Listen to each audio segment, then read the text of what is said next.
Fala galerinha, professor Grequeira na área. Galerinha, hoje a gente vai continuar a nossa aula sobre a introdução aos conceitos básicos de astronomia, aula 2.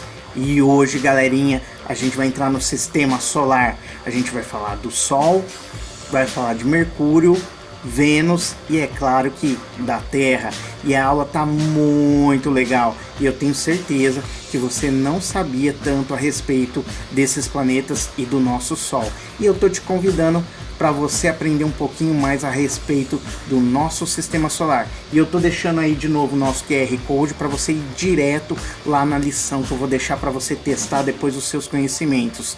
Belezeira? Então, galerinha, então vamos lá? Então vem comigo, solta a supernova!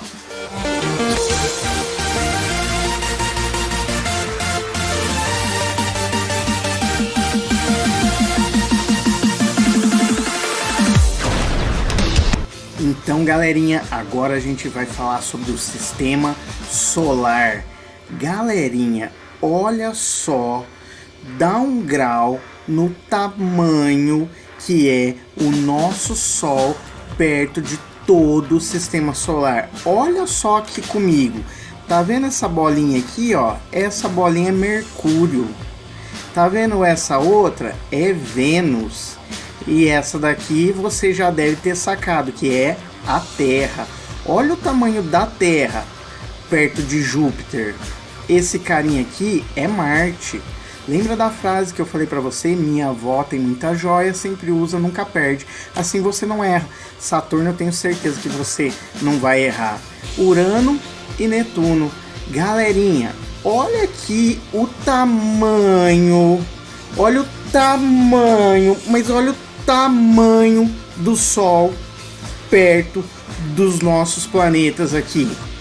Então, galerinha, o nosso Sol, ele ocupa mais de 99% da massa de todo o sistema solar. Se você pegar todos os cometas, os asteroides, toda a poeira de detrito que tiver no nosso sistema solar, isso não vai dar nem 1% da massa do Sol, de tão grande, mas tão grande, mas tão grande que o Sol ele é muito grande, mas comparado a outras estrelas, ele é considerado uma estrela ainda pequena. Eu vou deixar uma dica para vocês, procura aí no YouTube sobre o tamanho das estrelas no universo, você vai se surpreender, meu amiguinho. E olha só quando a gente compara o Sol com a nossa terrinha, que nem eu tinha falado lá atrás. O nosso Sol, ele tem mais de 300 mil vezes a massa da Terra. E mais ainda, caberiam dentro do Sol mais de 1.300.000 terras. É muito grande, mas é muito grande mesmo. Galerinha, o Sol, ele é gigante. Mesmo assim, é considerado uma estrela pequena. Estrela, professor? Isso mesmo, meu amiguinho. O Sol é uma estrela. Mas, professor, quando eu olho à noite pro céu, para as estrelas, elas são muito pequenininhas. É porque elas estão muito longe, então tem a ver com o seu ângulo visual, o ângulo aparente, tá bom? Então, quanto mais longe, elas parecem mais pequenas. Mais perto, maior, tá bom? E olha só que coisa interessante, para depois a gente comparar quando a gente for falar da Lua numa outra aula. A nossa Lua, ela tem o diâmetro aparente igual ao do Sol. Por quê? Ela está 400 vezes mais perto da gente e ela tem exatamente 400 vezes menos tamanho que o Sol. Mas eu vou deixar para falar isso quando a gente for falar sobre eclipses. O nosso Sol, que agora é o foco do nosso tema aqui, ele tem 74% de hidrogênio, 25% de hélio e 1% de outros elementos, tá? E a nossa terrinha, galera, ela tá a uma distância, que já a gente vai falar da Terra, de aproximadamente 150 milhões de quilômetros do nosso Sol. Essa distância de 150 milhões de quilômetros a gente chama de unidade astronômica. Por que a gente usa essas unidades aí? Porque no espaço, no cosmos, as distâncias são muito, mas muito grandes. E mais pra frente eu vou falar para vocês sobre uma outra unidade que se chama parsec. Mas eu vou deixar isso também para depois, tá? Então, uma unidade astronômica é equivalente a aproximadamente a 150 milhões de quilômetros, né? Que essa seria a distância média da Terra ao Sol. Então, se a gente tivesse um planeta que esteja a 300 milhões de quilômetros, significa que ele estaria a 2 unidades astronômicas, ok? E olha só que legal. Sabe quando você vê aquele pôr do sol lindo, maravilhoso, você para ficar enxergando o sol indo embora? Então tem uma coisa para te dizer, meu amiguinho. A gente vê o sol no passado. No passado, professor? Isso mesmo, meu amiguinho. O sol, ele está tão longe da gente que a luz dele demora em torno de 8 minutos e 18 segundos para chegar até aqui na gente. Tem noção disso? A gente fala que o Sol ele está a uma distância de 8 minutos luz da gente, um pouquinho mais que 8 minutos luz. Então aquele pôr do sol lindo que você está vendo, na realidade já foi embora 8 minutos lá atrás. Sacou o lance? Só que a luz dele ainda está chegando até você. Olha que coisa interessante. Mas já que a gente falou sobre a luz do Sol, você já parou para pensar o que faz o Sol ficar aceso? Você poderia até falar assim: ah, professor, tem fogo lá no Sol. Mas, meu amiguinho, não é bem assim que funcionam as coisas. Sabe por quê? Para ter fogo, a gente precisa daquele tripé do fogo, né? A gente precisa do combustível, do comburente, que é o oxigênio, e da fonte de calor ou ignição. E lá no espaço não tem oxigênio, não tem como a gente ter fogo. O que acontece ali é um processo termodinâmico, onde é produzido plasma, um gás muito quente, tá? Então o que acontece no Sol é um processo chamado de fusão termonuclear. Como assim? O Sol ele tá cheio de átomos de hidrogênio.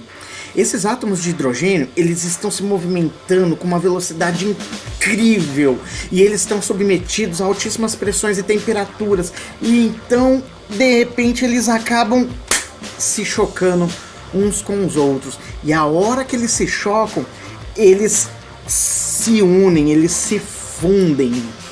E nessa fusão, eles transformam o próximo elemento da tabela periódica, que é o hélio. E nisso há uma pequena perda de massa. E essa pequena perda de massa, devido às equações relativísticas do Einstein, ela libera uma energia. Mas uma energia tão grande, mas tão grande, que é uma energia maior do que as bombas nucleares. É uma energia tão grande, tão fascinante, que olha só, a gente aqui na Terra, a 150 milhões de quilômetros de distância, consegue sentir essa energia poderosa do Sol. E eu te desafio, num dia de verão, você tentar ficar lá fora no Sol ao meio-dia, só para você ver se você consegue ficar muito tempo sem correr atrás de um abrigo, de uma sombra, de tão poderoso que é essa energia liberada nessa reação aí de fusão nuclear. Então ela libera tanta energia, que a gente consegue captar ela até aqui. É lógico que esse processo que eu expliquei é um resumo do que acontece de verdade no processo de fusão termonuclear, para você entender o que está acontecendo lá no Sol, meu amiguinho. Então todos os gases que estão lá, os átomos de hidrogênio, de hélio, então o que acontece? Eles entram numa temperatura tão alta que eles viram plasma, eles viram um gás ionizado, aonde ele libera muita energia, tá? Então é assim que o Sol ele fica, vamos dizer assim, aceso. E a temperatura do núcleo do Sol, ela pode chegar a 15 milhões de graus Celsius. E dependendo da onde que a gente considerar a temperatura, chegando mais perto da superfície do Sol, até a fotosfera, a coroa solar, essa temperatura pode chegar de 15 mil até uns 5.500, 6.000 graus Celsius. Tá bom? Então o Sol ele é muito quente, muito quente e muito grande. mas ele é considerado ainda uma estrela pequena, de quinta categoria, considerando outras estrelas, tá? E olha só que coisa interessante que eu vou falar para você, meu amiguinho. Olha só, a estrela mais perto da gente é a Próxima do Centauro. A Próxima do Centauro, ela se localiza a 4,22 anos-luz de distância. Mais pra frente eu também vou te falar o que é esse ano-luz. É também outra unidade de distância. Equivale, só para você ter uma ideia, a 40 trilhões de quilômetros. Mas olha só a perguntinha que eu quero te fazer, e eu vou te dar um tempinho para pensar. Olha só, o que você acha que é possível a gente chegar à estrela mais próxima, que é a Próxima do Centauro, com a tecnologia que a gente tem da coisa mais veloz que o ser humano já construiu hoje? Seria possível a gente chegar à Próxima do Centauro em... Olha a alternativa que eu vou te dar. Alternativa A. Seria possível a gente chegar em 70 anos de viagem. Isso considerando a máquina mais veloz que o ser humano já construiu até hoje. Então, alternativa A. Seria possível a gente chegar em 70 anos? Alternativa B. Seria possível a gente chegar em 110 anos? Ou alternativa C. Demoraria uma viagem dessas em torno de 300 anos. E aí, meu amiguinho, você acha que é possível a gente chegar à Próxima do Centauro? E aí, você chutaria alguma alternativa? Vou te dar 3 segundinhos para você me responder. Vamos lá? Então, ó, 1, 2, 3. E aí, meu amiguinho, se você respondeu alguma dessas alternativas, eu lamento lhe dizer, meu amiguinho, mas hoje, com a tecnologia que a gente tem, é impossível para um ser humano chegar na estrela mais próxima da gente, que é a Próxima do Centauro, que está a 4,22 anos-luz, 40 trilhões de quilômetros de distância. Sabe por quê, meu amiguinho? Se a gente considerar a sonda solar Parker, que é o objeto que tem a maior velocidade hoje que o ser humano já construiu, essa sonda, ela está mapeando o Sol e ela atinge velocidades de 700 mil quilômetros por hora. Se a gente considerasse fazer uma nave que conseguisse atingir essa propulsão indo sem parar em nenhum momento, sem desviar de nada, em uma linha reta até a Próxima do Centauro, meu amiguinho, essa viagem ela levaria mais de 6 mil anos. Então, as distâncias astronômicas, as distâncias no universo, elas são muito grandes. Então, seria impossível hoje para o ser humano visitar a estrela mais perto que a gente tem. E olha só que coisa interessante. Só pelo fato da gente não poder visitar as outras estrelas, não significa que a gente não possa saber o que tem lá nas estrelas ou nos sistemas solares que envolve essas estrelas, nos planetas que envolvem essas estrelas, porque a gente tem tecnologias para poder observar isso daí. E olha só, galerinha, eu trouxe aqui para vocês um vídeo para a gente entender como que é a formação das estrelas. Na realidade não é um vídeo, é um desenho em flash, que aí a gente vai passando ele conforme ele vai parando. E eu queria mostrar para vocês.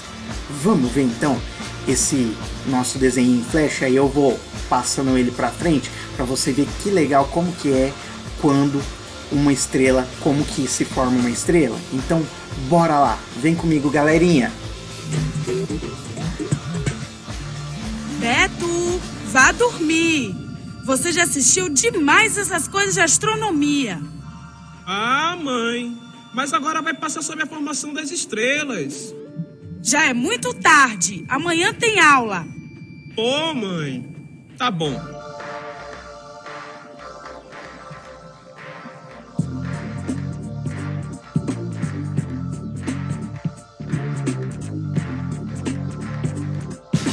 Nossa, parece que eu estou flutuando no espaço. E está mesmo. Aqui, a gravidade é diferente. As estrelas bem sabem. Quem é você? Sou Lia, um ser do universo que cuida das estrelas desde que elas nascem. Uau! Eu sou Beto e não sei como vim parar aqui. Pela imensa curiosidade em ver as estrelas mais de perto. Ah, sou mesmo fascinado por estrelas. Pode me contar suas histórias? Bem, garoto Beto, é uma história de uns 14 bilhões de anos, quando nasceu a primeira estrela. Nossa! Já existiam muito antes da Terra. Mas como é que elas nascem? Pequenas perturbações em gigantescas nuvens de hidrogênio e poeira cósmica dão origem a grãos que vão crescendo por choques sucessivos. O campo gravitacional aumenta ao seu redor, atraindo mais e mais partículas. Em consequência, o aglomerado começa a se aquecer e passa a girar, assumindo gradualmente a forma de um disco. Na região central, mais densa e quente, ocorre a gestação da estrela, então chamada protoestrela, e o disco que a rodeia formará o seu sistema planetário. Depois da gestação, como ela vira estrela? A protoestrela vai ganhando cada vez mais massa enquanto a gravidade e a temperatura vão aumentando. Ao atingir a temperatura de 7 milhões de graus Kelvin, o hidrogênio começa a se transformar em hélio através da fusão nuclear.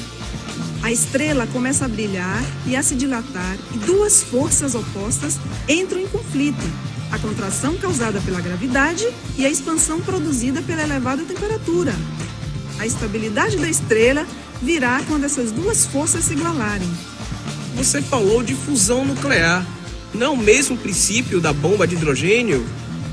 Sim, no caso do Sol, é como se 5 bilhões de bombas de hidrogênio explodissem no seu interior a cada segundo, para gerar a luz e o calor que você desfruta lá na Terra. O Sol se encontra em equilíbrio há uns 4,5 bilhões de anos e deve permanecer assim por mais uns 5 bilhões de anos. Ah, então é por causa da fusão nuclear que as estrelas brilham. Isso mesmo, Beto. Parte da energia que a estrela libera através da fusão nuclear é o brilho que você vê lá da Terra. Mas se uma protoestrela acumula massa inferior a 8% da massa solar, sua temperatura interna não estimula a fusão nuclear e ela não acende. Vira um tipo de estrela fracassada chamada anã marrom, um objeto entre uma estrela e um planeta. Mesmo sem a fusão nuclear, ela consegue irradiar calor por alguns milhões de anos, ao final dos quais ela esfria, virando uma anã negra.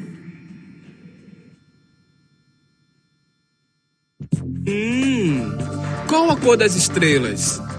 As estrelas podem ser vermelhas, laranjas, amarelas, branco-amareladas, brancas, azuladas e totalmente azuis. É a temperatura da superfície da estrela que determinará a sua cor. As mais quentes são azuladas, como a Unitaque, e as mais frias, avermelhadas, como Antares. O Sol está no meio termo, pois é uma estrela amarelada. Outra forma de classificar as estrelas é pelo seu tamanho, que corresponde à luminosidade. O Sol está na classe 5, é uma estrela de quinta grandeza em luminosidade. Quer dizer que existem estrelas ainda maiores que o nosso Sol? Sim, há estrelas menores e maiores que o Sol, como Antares, quase 800 vezes maior que ele. É quase como comparar uma bola de futebol a um grão de areia.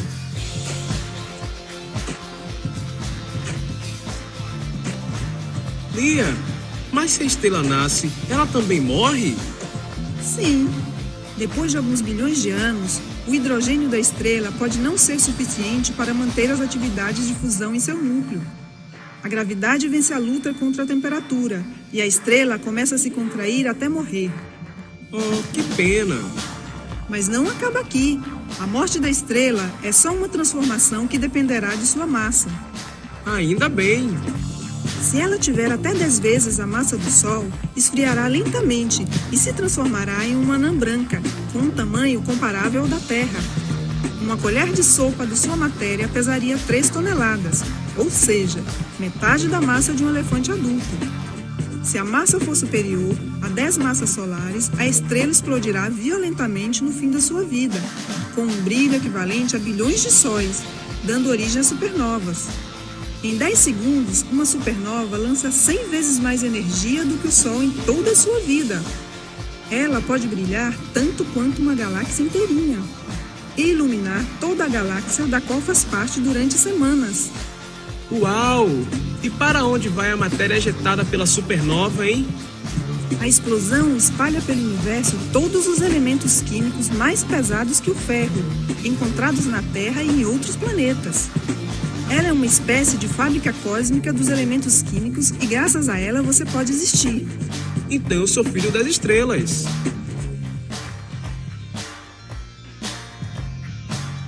Vem mais coisa por aí. Depois do colapso da estrela, o núcleo pode ter diferentes destinos. Se a sua massa for menor que 2,5 vezes a massa do Sol, ele virará uma estrela de nêutrons. Se for maior, será um buraco negro. Lia, o que são essas estrelas de nêutrons? São objetos residuais da explosão de uma supernova. Sua densidade é tão alta que uma colher de sopa de sua matéria pesaria 1 bilhão de toneladas. Ela gira com velocidade bem superior à do Sol, com um período de rotação igual a frações de segundos. Vem cá, e os buracos negros? Resultam do colapso de estrelas de massa tão grande que nada pode deter a contração durante a sua morte.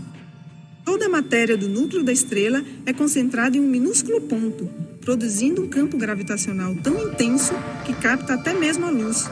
Por isso são negros. Se nem a luz escapa ao buraco negro, como a gente sabe que ele existe? Por meios indiretos. Por exemplo, uma estrela muito próxima sofre a ação do buraco negro e emite grandes quantidades de raio-x e gama, enquanto é devorada. Esta radiação pode ser captada e analisada na Terra.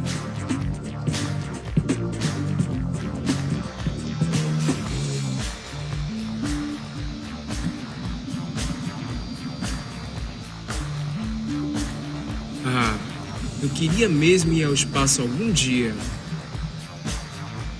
Por que será que a estrela cai?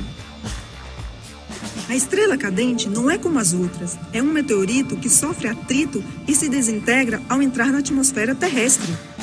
Hã? Lia? Acho que preciso voltar a dormir.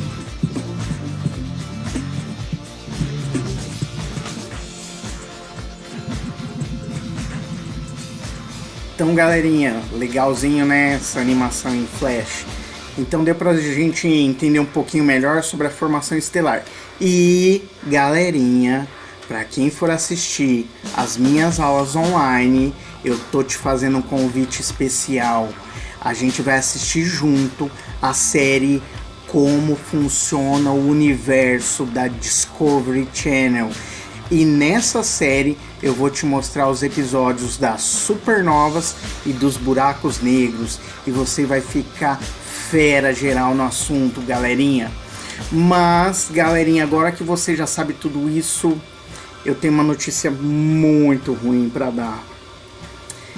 Agora que você sabe que uma estrela, como uma pessoa, ela nasce, ela cresce e ela também morre, a nossa estrela, o nosso Sol, ele também tem o seu tempo de vida. Ele não tem massa suficiente para virar uma supernova, ou seja, para que ele exploda naquela explosão colossal que vai gerar elementos para criar outros sistemas solares, às vezes até mesmo outras estrelas. O nosso Sol, ele é uma anã amarela. O que vai acontecer com o nosso Sol? Ele tem uma vida média por volta de 4,5 a 5 bilhões de anos. E os cientistas acreditam que o seu combustível ele vai durar por aí mais ou menos uma outra vida média de uns 4,5 a 5 bilhões de anos. Mas a hora que o hidrogênio acabar, aí ele vai começar a queimar o hélio. Queimar entre aspas, ele vai começar a fazer o processo de fusão com o hélio. E nessa hora, nesse momento, quando ele começar a utilizar o hélio, as camadas exteriores do Sol, elas vão se expandir e o Sol vai ficar muito grande, ele vai ficar gigantesco e a sua coloração ela vai tender para o vermelho. Por isso que a gente vai mudar o nome do nosso Sol para gigante vermelha. Então o nosso Sol, a hora que ele terminar o hidrogênio, de consumir com o hidrogênio, ele começar a consumir o hélio, ele vai virar uma gigante vermelha. E a sua atmosfera, ela vai chegar tão perto da Terra e a radiação solar, o calor, a temperatura vai ser tão alta, mas tão alta, que a vida na Terra vai ser impossível de existência.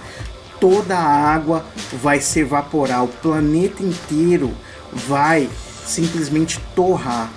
E aí ele vai ficar nessa fase de gigante vermelha por mais alguns milhões de anos. E aí, a hora que ele terminar de consumir o hélio, ele vai simplesmente ejetar suas camadas exteriores. E o que vai sobrar é uma estrela extremamente densa, que é chamada de anã branca. Essa estrela já tem um tamanho muito reduzido. E aí, meu amiguinho, o motor da estrela parou. Ela não faz mais o processo de fusão termonuclear.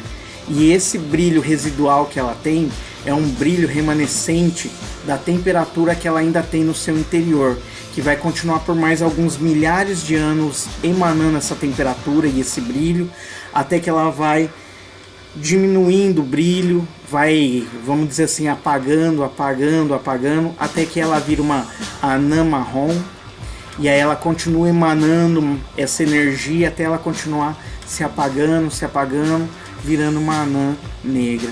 Então essa vai ser a morte do nosso Sol. Os cientistas acreditam que no seu núcleo, quando ele terminar esse processo, possa sobrar um diamante gigantesco. Imagina só um diamante no céu, que coisa incrível. Então, galerinha, essa é a história do nosso Sol. Mas fica tranquilo, porque ainda vai bilhões de anos, pelo menos uns 4,5 a 5 bilhões de anos essa história aí, belezeira? Então, galerinha, agora a gente vai falar sobre Mercúrio. Mercúrio, galerinha, é o planeta mais próximo do Sol, tá? Ele é o menor planeta do Sistema Solar. Eu quero que você observe que eu falei planeta, por isso que eu não estou considerando Plutão. Plutão, mais pra frente a gente vai conversar e a gente vai ver que ele não é mais considerado um planeta, tá? Plutão agora é um planeta anão. Então Mercúrio, ele é um dos menores planetas, é o menor planeta do nosso Sistema Solar. Ele é um pouco maior que a nossa Terra, ele tem um diâmetro de aproximadamente uns 4.900 quilômetros. E olha só que coisa interessante, tá vendo essa imagem aí, galerinha? Dá uma olhada nela. Mercúrio está tão próximo do Sol, mas tão próximo do Sol, que ele não tem mais atmosfera. O vento solar arrancou toda a sua atmosfera, se é que algum dia ele já teve. Então Mercúrio, de certa forma, ele lembra um pouco a nossa Lua. Por quê? Como ele não tem atmosfera, qualquer corpo celeste, asteroide, rocha, qualquer coisa que entra dentro do seu campo gravitacional acaba atingindo a sua superfície e deixando uma marca de impacto. A mesma coisa acontece com a nossa Lua, pelo fato de não ter um campo, uma atmosfera, tá? Então Mercúrio, ele tá, vamos dizer assim, desprotegido. Mercúrio, ele também é dono da maior cratera de impacto do nosso Sistema Solar, que é chamada de Bacia Caloris, tá? Olha só que coisa interessante. O planeta Mercúrio, ele está a uma distância do Sol de aproximadamente 58 milhões de quilômetros e ele possui um gigantesco núcleo de ferro. Os cientistas acreditam que esse núcleo de ferro talvez tenha sido causado por uma colisão de um outro corpo celeste carregado de ferro, o que explicaria provavelmente essa bacia gigantesca que ele possui. E olha só que outro fato interessante. Mercúrio, ele tem um período de rotação. Rotação é quando gira em torno do seu próprio eixo. Vou te dar o exemplo aqui, ó, com esse carinha aqui, ó. Então esse daqui, ó, é o movimento de rotação. É o que dá o dia e a noite. Então Mercúrio, ele demora praticamente 60 dias, ele demora 59 dias aproximadamente para dar uma volta em torno dele mesmo. Em outras palavras, um dia em Mercúrio é quase 2 meses terrestres. Tem noção disso? Para ele dar uma volta em torno dele mesmo, vai 60 dias quase, 59 dias aproximadamente. E mais ainda, o período de rotação de Mercúrio. Mercúrio, para ele dar uma volta em torno do Sol, eu trouxe aqui meu Sol. Vamos pegar o Sol para eu poder te mostrar? Pera aí. Então, galerinha, ó, trouxe o meu Sol aqui para você entender melhor o que está acontecendo. Então, o período de rotação de Mercúrio, ou seja, o tempo que ele demora para dar uma volta em torno dele mesmo, é de 59 dias. Então ele demora 59 dias, vamos arredondar para 60, fica mais fácil da gente entender.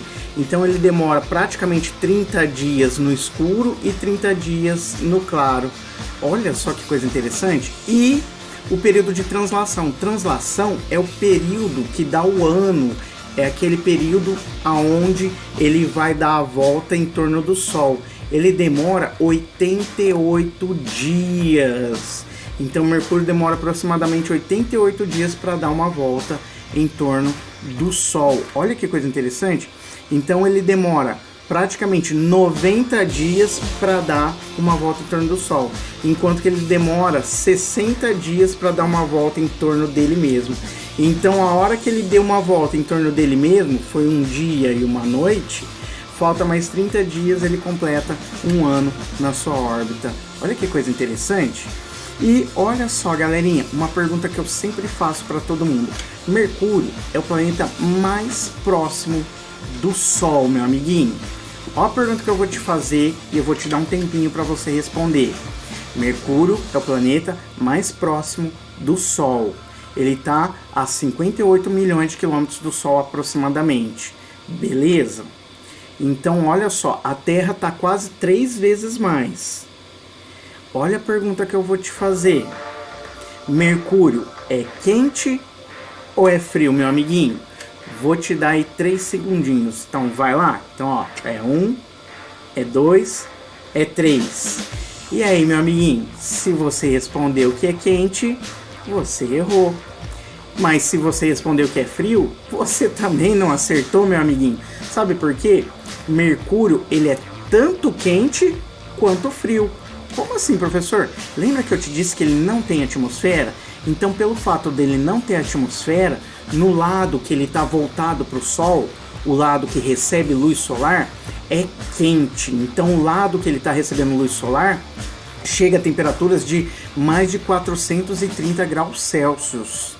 E o lado que está voltado para a sombra, pelo fato de não ter uma atmosfera para segurar a temperatura, o universo, o espaço interestelar, ele é frio. Então o que acontece? A temperatura no lado escuro é de menos 170 graus Celsius. Inclusive, galerinha, nos polos de Mercúrio, Mercúrio tem uma particularidade que só ele tem entre os planetas.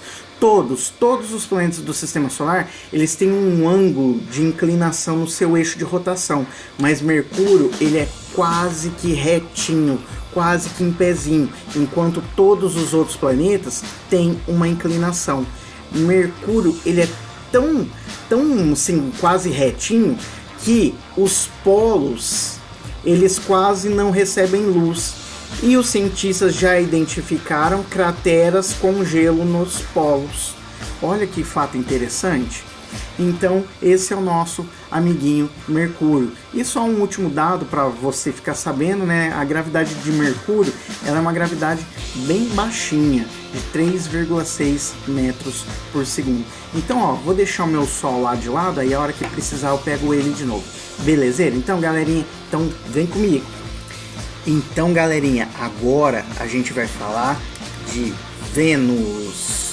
Olha só que interessante. Mais pra frente eu vou falar pra vocês também como que foi dado o nome desses planetas, tá? Mas eu vou deixar quando a gente estiver perto lá do último planeta, aí eu explico todos de uma vez só.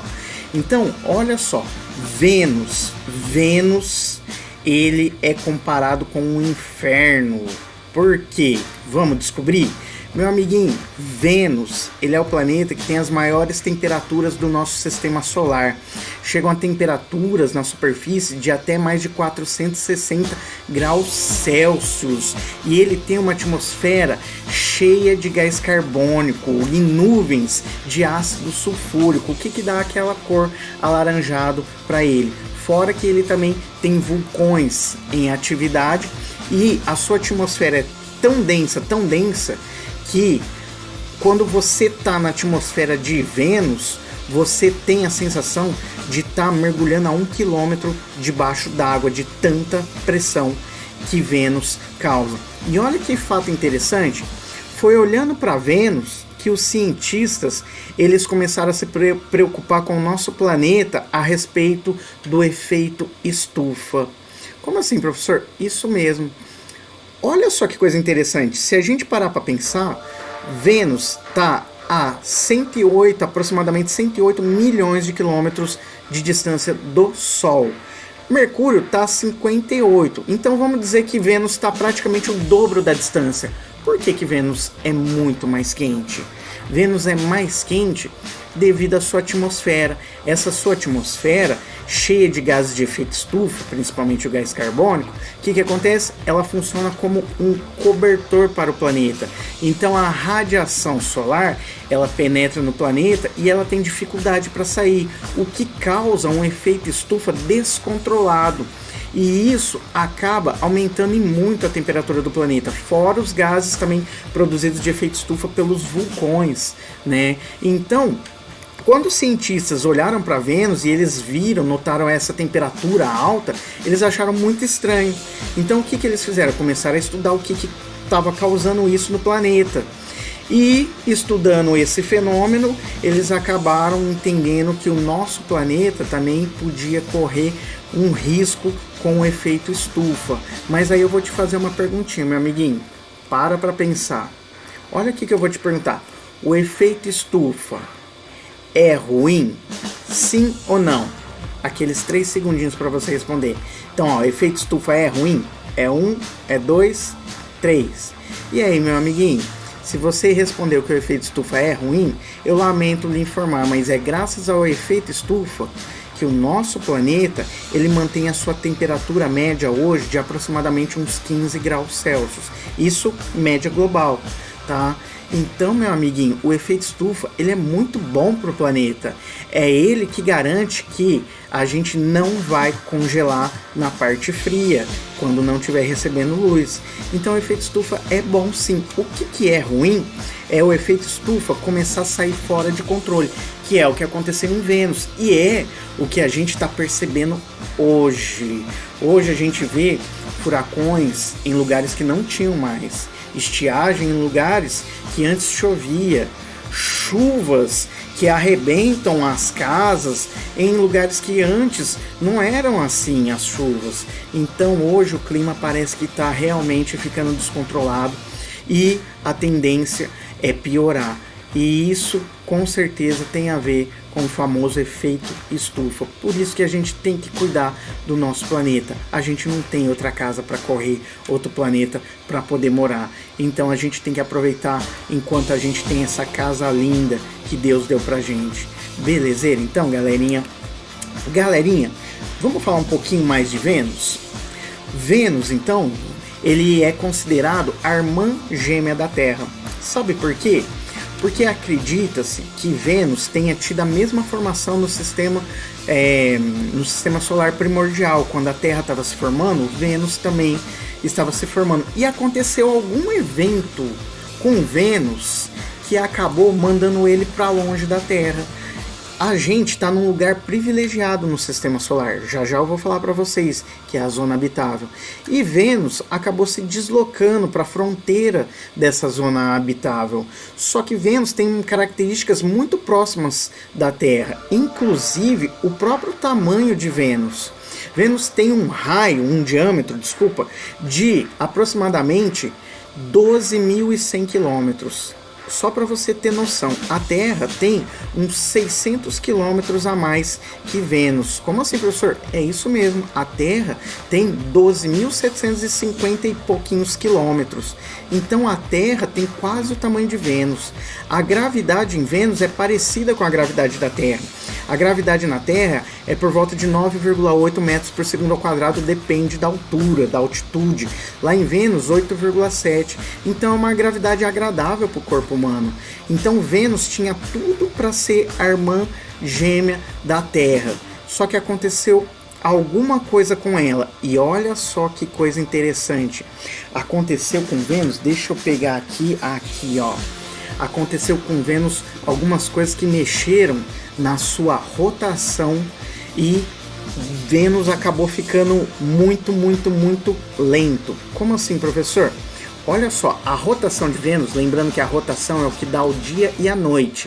A rotação de Vênus, que é esse giro em torno do seu eixo, hoje em Vênus é de aproximadamente 243 dias. Vênus demora mais de 8 meses. Vênus demora mais de 8 meses para dar uma volta em torno do seu próprio eixo.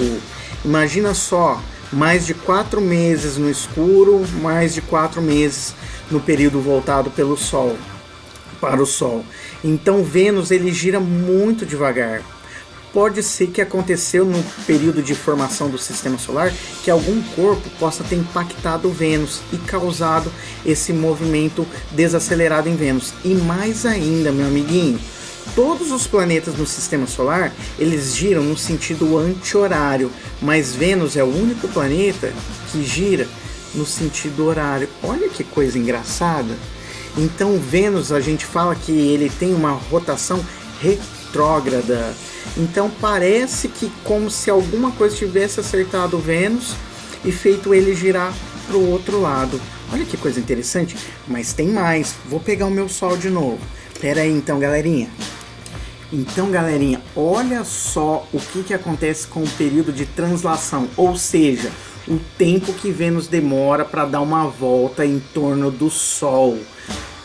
Vênus demora para dar uma volta em torno do Sol, ou seja, o ano venusiano, 225 dias, aproximadamente uns 7 meses e meio. Você sacou o que eu disse? Vamos relembrar o período de rotação de Vênus? Vênus demora para dar uma volta em torno dele mesmo 243 dias. Tem noção disso? E ele demora 225 dias para dar uma volta em torno do Sol. Em outras palavras, enquanto deu um ano em Vênus, ainda não se completou um dia venusiano. Tem noção disso, meu amiguinho? Ainda vai faltar uns 20 e pouquinhos dias aí, mais ou menos, para completar um dia em Vênus. Tem noção? Olha só, um pouquinho menos, né, que 20 dias. Então, pessoal, Vênus, ele completa um ano antes de completar um dia. Esse é o nosso amiguinho Vênus. Olha que coisa engraçada, né, pessoal? Então, ó, vou deixar de novo o nosso Sol ali, aí depois, se precisar, eu chamo ele de novo. Belezeira? Então, bora lá, galerinha. Então, agora, galerinha, a gente não podia deixar de falar do nosso lar, né? Então, agora a gente vai falar da Terra. Olha só que coisa linda. Se talvez algum marciano, algum alienígena, né, marciano, algum alienígena visitasse o nosso planeta, talvez ele jamais chamasse de planeta Terra, né? Porque a gente tem mais de 70% da nossa superfície coberta por águas. Talvez ele chamasse de planeta Água, né? A Terra é o primeiro planeta rochoso do Sistema Solar a possuir Lua. E olha que outro fato engraçado. A gente só tem uma Lua. A partir da Terra, daqui para frente, quando eu for falar dos outros planetas, vocês vão ver que todos eles têm mais que uma Lua, tá? Alguns chegam a ter 62 luas, mas eu vou deixar isso para falar depois. A rotação do nosso planeta, ela chega a ser mais que 1000 km por hora. E a translação, ou seja, o movimento que a Terra dá em torno do Sol para completar um ano, os 365 dias, dependendo do ano, chega a ter uma velocidade de mais de aproximadamente 108 mil quilômetros por hora. Olha que coisa incrível! A Terra tem uma massa média de perto de uns 6 sextilhões de toneladas. E o diâmetro, eu já falei para vocês, que é um pouco maior que 12.700, quase 2.800 quilômetros, vamos dizer assim, de diâmetro, tá? E a gente já viu que estamos a 150 milhões de quilômetros do Sol, numa posição que eu falei para você lá atrás, que é uma posição privilegiada. E não é porque é a medida de unidade astronômica, é porque a gente está na famosa zona habitável. Como assim, professor? A zona habitável é o lugar aonde a gente não está nem muito perto do Sol, nem muito longe do Sol. Em outras palavras, é o lugar perfeito para que a água permaneça no seu estado líquido. Então a gente está no lugar perfeito. Parece que alguém foi lá e colocou a gente nesse lugarzinho para a gente ficar aí. A Terra é perfeita porque 5% mais perto do Sol a gente ia torrar. E olha só, 1% mais longe a gente congelava. Tem noção disso? Se a nossa Terra fosse maior, o hidrogênio ele ia se concentrar na superfície e o ambiente ia ficar inóspito para a vida. E se a Terra ela fosse menor, ela não ia reter o oxigênio nem as águas de superfície. Por que não, professor? Por causa da pressão de vapor. Então precisa ter uma certa gravidade para segurar a água com pressão de vapor, senão ela começa a evaporar muito fácil. Então ela tem também o tamanho perfeito. Fora que a nossa Terra ela tem uma inclinação de aproximadamente uns 23,4 graus. Vamos colocar 23 graus e meio, tá? Como assim, professor? Vou pegar o meu Sol de novo. Pera aí, galerinha. Só que agora, galerinha, eu também trouxe a minha Terra. Só que ela tá pintada de verde, então provavelmente você vai ver uns buracos branco aí nela. Ó. Vou tentar te mostrar aqui. Talvez aqui pegue um pouquinho menos, né, esses buracos aí. Então o que acontece, pessoal? Vou tentar te mostrar mais aqui na frente para não aparecer esse desfoque do verde aqui, ó. Então, ó, aqui é verde. Então, pessoal, o que acontece? A nossa Terra, ela não gira num eixo retinho aqui em torno do Sol. Vou colocar o palitinho aqui para deixar uma referência pra gente, ó. Então imagina que esse é o eixo de rotação da nossa Terra. Então a nossa Terra, ela não gira bonitinho aqui em torno do Sol. Ela tem uma inclinação.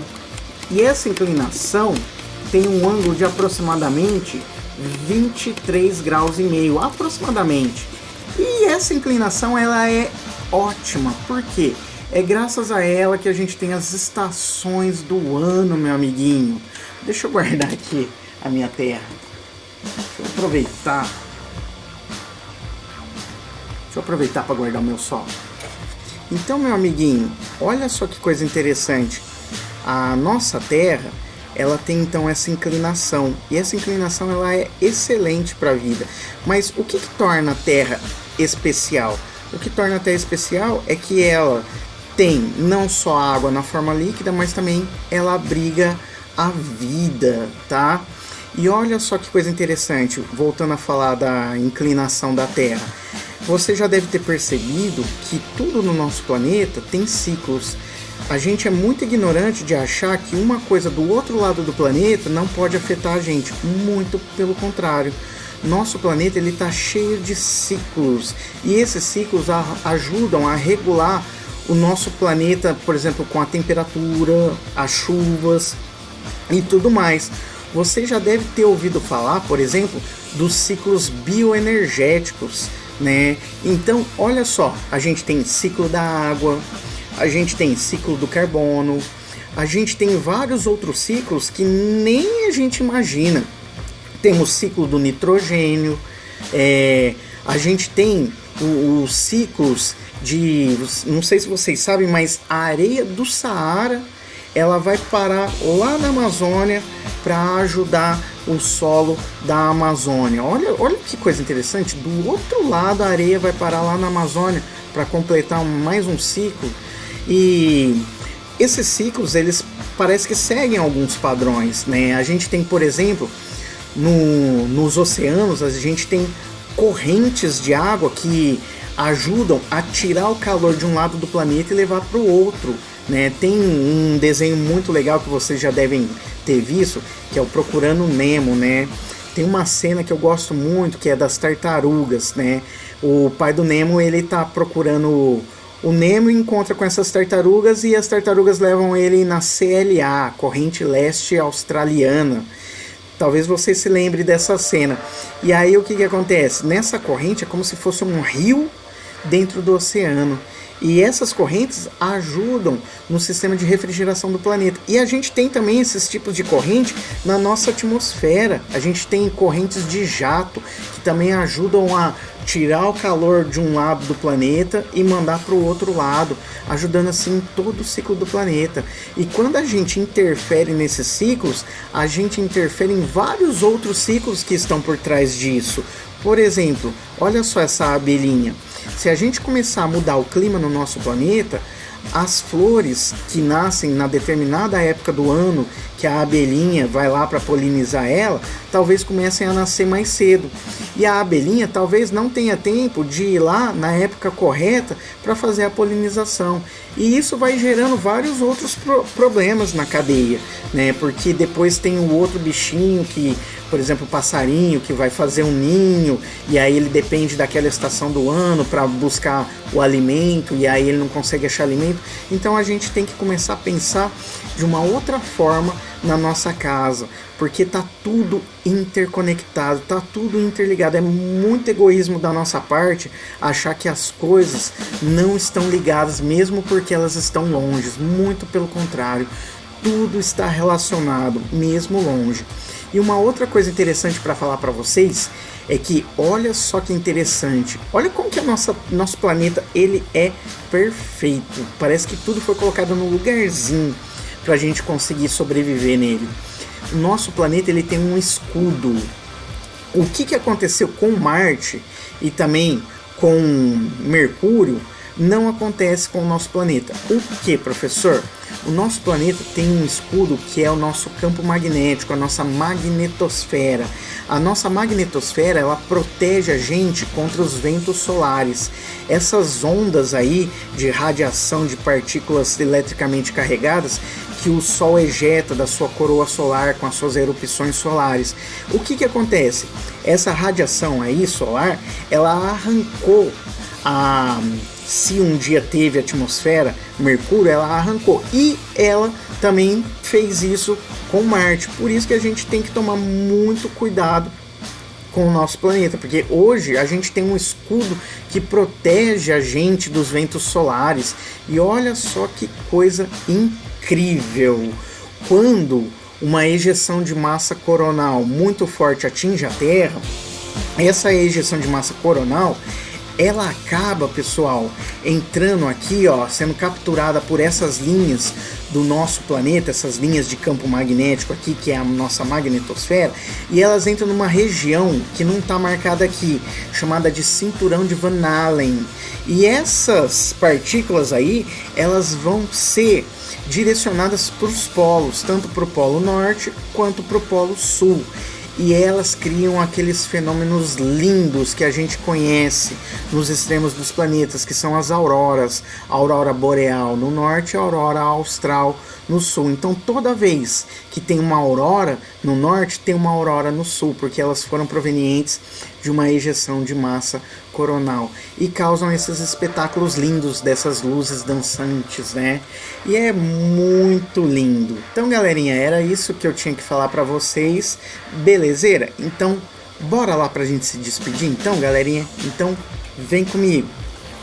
Então, meu amiguinho, se você gostou da nossa aula, não esquece de deixar aquele like esperto e já aproveita e senta o dedo no botão da inscrição aí.